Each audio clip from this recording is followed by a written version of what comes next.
Welcome to my YouTube channel literature and life. दोस्तों, आपका मेरे चैनल लिटरेचर और लाइफ पर स्वागत है। आज हम इस वीडियो में आपके लिए लेके आए हैं निज़म एज़ेकल के द्वारा लिखी गई पोइम नाइट ऑफ स्कॉर्पियन का एग्ज़ामिनेशन पॉइंट ऑफ व्यू से एक और बहुत ही इम्पोर्टेंट क्वेश्चन। और इससे पहले कि हम लोग अपने मेन टॉपिक के ऊपर चलें, थोड़ा सा हम लोग निज़म मैजिकल के बारे में जान लेते हैं। वो इंडियन जूइश पोइट हैं, जो कि एक एक्टर भी हैं, प्ले राइट भी हैं, एडिटर भी हैं, आर्ट क्रिटिक भी हैं, यानी मल्टी डायमेंशनल पर्सनैलिटी हैं।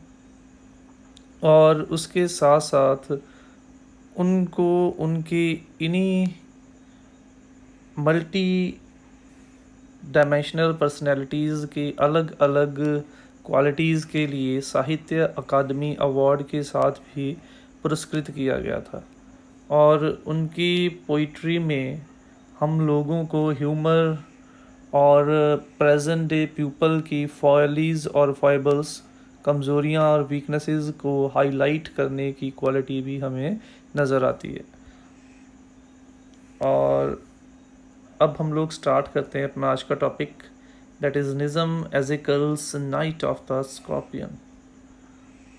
और इसका क्वेश्चन है, how does the poet transform an ordinary event of a woman being stung by a scorpion into a poetic subject।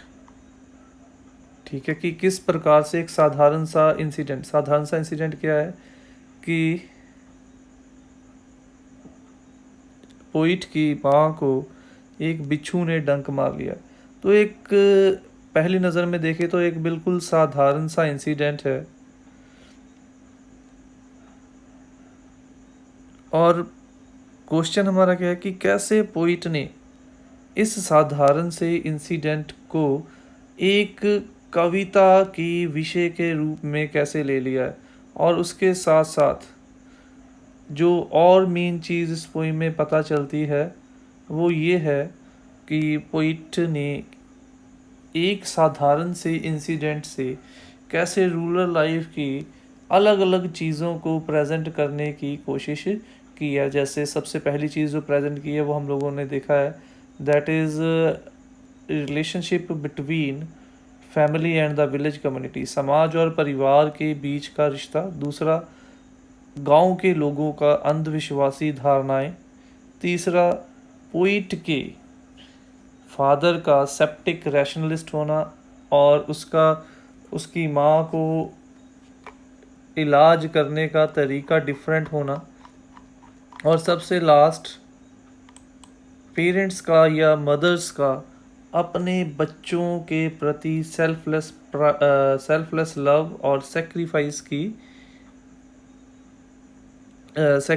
की जो भावना उनके अंदर होना। तो ये कुछ चीज़ें हैं जो इस साधारण इंसिडेंट के ज़रिए पोइट ने हम लोगों के सामने पेश करने की कोशिश की है।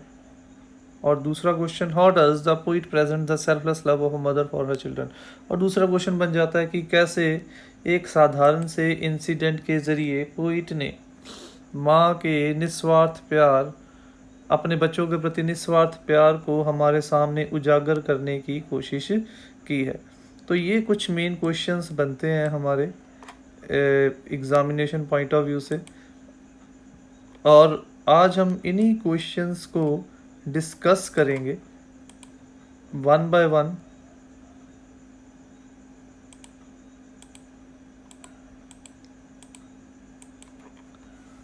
So let's start with the answer. The present poem Night of the Scorpion has been written by Nazim Ezekiel, one of the famous Indian poet in English literature। तो ये पोइम, जैसे कि हम लोगों को पता ही है, निज़म एज़ेकल के द्वारा लिखी गई एक पोइम है।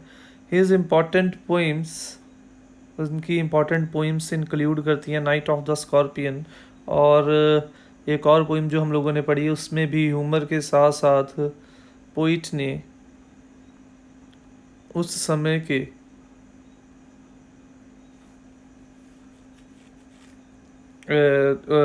इंडियन लोगों के वे ऑफ स्पीकिंग इंग्लिश के ऊपर एक व्यंग कसाया है, वो है goodbye party for miss Pushpa TS. In this poem, the poet has presented the relationship between the family and the village community. इस पोइम में, जैसे कि मैंने आपको क्वेश्चन की स्टार्टिंग में बताया था, इस पोइम में पोइट ने जहाँ पे माँ के प्यार को उजागर किया, सबसे पहली चीज़ जो पोइट ने इस पोइम में प्रेजेंट करने की कोशिश की है कि गांव में एक समय पर परिवार का समाज के साथ कैसा रिश्ता हुआ करता था। Moreover, the poem presents the relationship between the mother and children.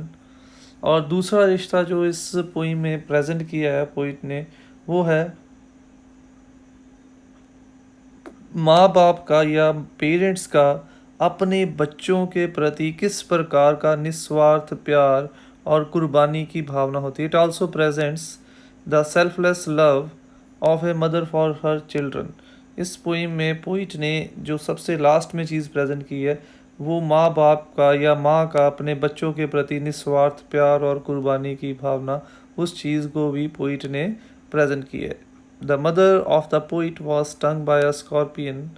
I remember the night my mother was stung by a scorpion.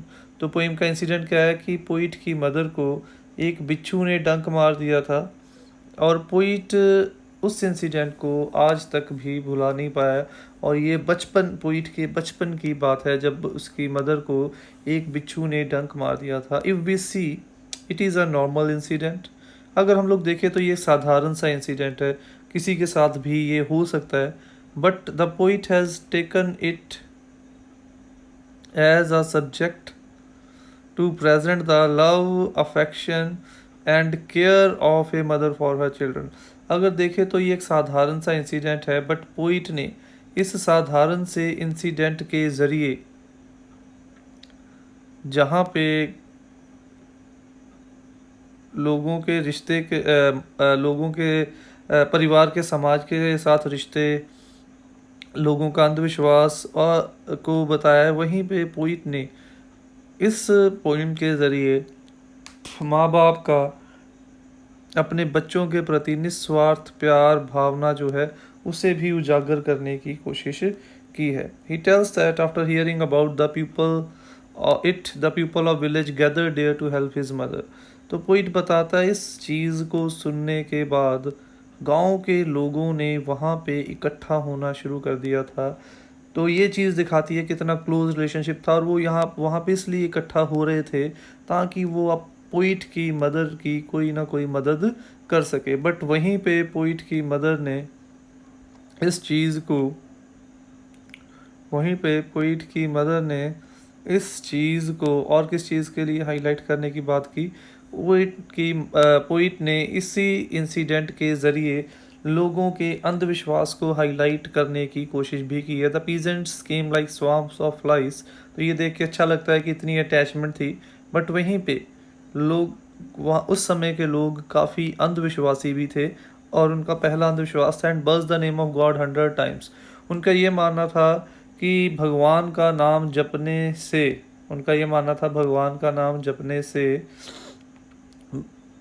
जो बिच्छू के जहर का असर है वो ख़त्म हो जाएगा। तो ये हमें सबको पता है कि जहर का असर जो है वो एंटीडोट या मेडिसिन से ख़त्म होगा, ना कि वो केवल भगवान का नाम जपने से ख़त्म होगा।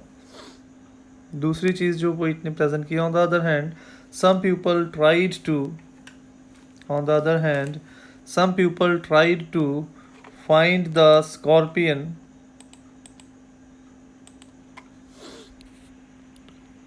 to kill him। कुछ लोगों का ये मानना था अगर बिच्छू को मार दिया जाए तो जहर का असर ख़त्म हो जाएगा, और ये भी अंधविश्वास था। इसीलिए कुछ लोग बजाय इसके उसकी माँ की दवा या और कोई हेल्प करते, वो लोग बिच्छू को ढूंढने में बिजी थे।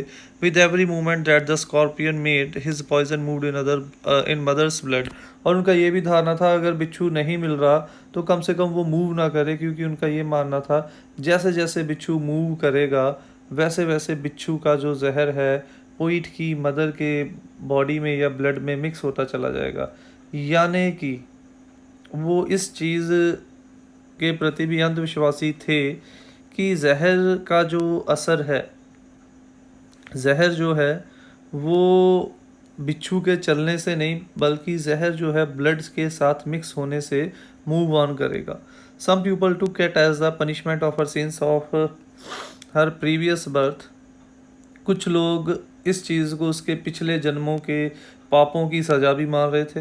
But after 20 hours of her pain, when the mother of the poet regained herself, instead of cursing, she thanked God that Scorpion has stung her and spared her children. But 20 घंटों के दर्द को सहने के बाद जब poet की mother दोबारा से होश में आई, जब दोबारा से नॉर्मल हुई, तो बजाय इसके कि वो भगवान को या किसी और को कोसती, उसने भगवान का शुक्रिया अदा किया कि बिच्छू ने उसे डंक मारा, उसके बच्चों को छोड़ दिया। इसी चीज़ से ये क्लियर हो जाता है कि पेरेंट्स का बच्चों के प्रति किस प्रकार का प्यार होता है, किस प्रकार से पेरेंट्स अपने बच्चों की तरफ आने वाली हर बला को अपने ऊपर लेने के लिए तैयार रहते हैं। और इसी प्यार और इसी सेक्रीफाइस का दुनिया में कोई भी बराबरी नहीं कर सकता, और ना ही हम लोग अपने पेरेंट्स के इन चीज़ों का कभी कर्ज उतार सकते हैं। My mother only said thank God the scorpion picked on me and spared my children. Thus we see that the poet has presented through a simple incident the selfless love and affection of a mother for children। तो ये हम लोग clearly देख सकते हैं कि एक साधारण से इंसिडेंट के ज़रिए पोइट ने बहुत सारी चीज़ों को इस पोइम के ज़रिए बताने की कोशिश की है, और जो सबसे इम्पॉर्टेंट चीज़ बताई है वो माँ का अपने बच्चों के प्रति निस्वार्थ प्यार और कुर्बानी की भावना है। In the end, to conclude, we can say that the poet has used many poetic devices to make this simple incident into a great poem। Poet ने इस साधारण से इंसिडेंट को एक ग्रेट पोइम बनाने के लिए बहुत सारे पोइटिक डिवाइसेस भी यूज़ किए हैं। इनमें से सबसे ज़्यादा सबसे पहले डिवाइस वो जो यूज़ की है वो है मेटाफर्स। मेटाफर्स क्या होते हैं? मेटाफर्स और सिम्बली दो चीज़ें हैं जो दो चीज़ों के कंपैरिजन में यूज़ करते हैं। सिम्बली जो है हम लोग तब यूज़ करते हैं दो चीज़ों की तुलना में जब दोनों चीज़ें एक जैसी हैं। जैसे दो स्टूडेंट खड़े हैं, दोनों की क्वालिटीज़ को मैंने कंपेयर किया है, दैट इज़ सिम्बली।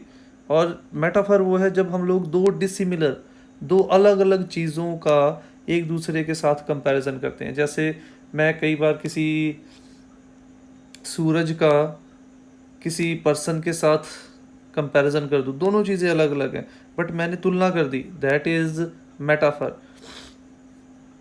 तो पोइट ने भी इस पोइम में कुछ मेटाफर्स यूज़ किए हैं, जैसे फ्लैश ऑफ डायबॉलिक टेल। जिस पूंछ से डंक मारा गया था उस पूंछ को पोइट ने दो धारी तलवार की चमक के साथ कंपेयर किया। दोनों चीज़ें अलग अलग हैं, दोनों चीज़ों की आपस में कोई भी समानता नहीं है, बट दोनों चीज़ें जो हैं वो जहरीली हैं, दोनों चीज़ें जानलेवा। इसीलिए पोइट ने यहाँ पे मेटाफर के तौर पे इसे यूज़ किया। दूसरा मेटाफर है जायंट स्कॉर्पियन। बिच्छू छोटा सा होता है बट यहाँ पे जायंट उसने विशाल इसलिए कहा क्योंकि उसका असर जो है उसके जहर का असर जो है वो बहुत ही हानिकारक हो रहा है। तो इस प्रकार से पोइट ने बहुत सारी पोइटिक डिवाइसेस को भी यूज़ किया इस पोइम को एक ग्रेट पोइम बनाने के लिए। In this way the poet has not only presented the selfless love of a mother but also turn an ordinary incident into a great poem. ना केवल पोइट ने यहाँ पे रिलेशनशिप, सुपरस्टिशियस, माँ बाप के बच्चों के प्रति निस्वार्थ प्यार को व्यक्त किया है, वहीं पे पोइट ने इस इंसिडेंट के ज़रिए इस साधारण से इंसिडेंट को एक ग्रेट पोइम में भी तब्दील किया है। तो ये थी हमारी आज की वीडियो। उम्मीद करता हूँ आपको ये वीडियो अच्छी लगी। अगर वीडियो अच्छी लगी है तो लाइक और कमेंट ज़रूर कीजिएगा, और ऐसी और वीडियोस के लिए इस चैनल को सब्सक्राइब कीजिए, बेल आइकन पर क्लिक कीजिए ताकि आपको लेटेस्ट अपडेट्स की इंफॉर्मेशन जो है वो साथ साथ मिलती रहे। So thanks for watching the video. Don't forget to subscribe my channel, click on the bell icon to get the latest updates.